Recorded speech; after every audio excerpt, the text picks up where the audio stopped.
Some viewers who live in the downtown Reno area have reached out to us saying they're noticing more dead pigeons in the streets and on the sidewalks near the Arlington Bridge's construction site.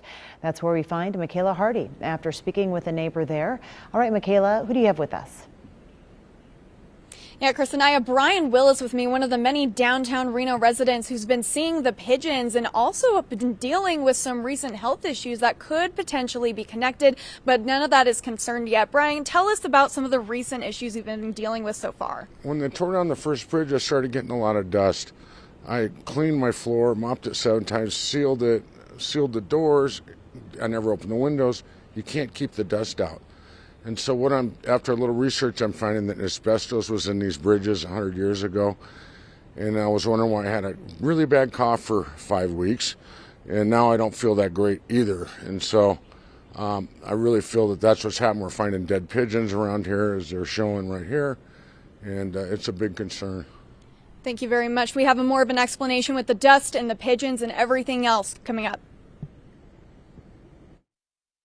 While it may seem normal to see a couple dead birds every once in a while, Jay, a local who lives right next to the Arlington Bridge construction, says seeing 7 within a couple days seems too suspicious. The next few days, I just kept on seeing more and more, and I was like, okay, this is a problem.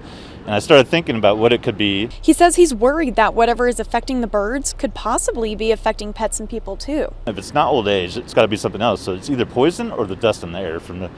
And my neighbor has been complaining about dust, and I kind of feel it in my lungs a little bit too. You know, I'm a little bit younger than him, so it might affect older people more, and especially pets and children. Jay says the air quality has gotten so bad that he no longer keeps his windows open and has to buy an air purifier. He tells us he's worried about walking his dog in the area since other people have complained about their pets getting sick. RTC says all their equipment and materials are confined in their construction site, which is closed off to the public. So the work site is contained. You can see we have fencing up around it. We have spots that block pedestrian access. He tells us there's nothing animals would be able to ingest in the site. He says the only materials they're working with at this stage of the project is steel and concrete, and they're maintaining as minimal dust as possible. You'll see piles of dirt that are kept on site. Those are being watered down continuously to make sure that there's not a large amount of dust. Luckily, in this phase of the construction, there's not really any digging going on because it's concrete pour. The City of Reno and Nevada Department of Wildlife are both aware of the situation, but say it's not their field to look into the pigeons. We also reached out to the Nevada Department of Agriculture, who says because pigeons are considered a pest species, it's not something they can investigate. And we'll continue to look into this and be sure to keep you updated as we learn more information. Covering the story live in downtown Reno, Michaela Hardy, 2 News Nevada.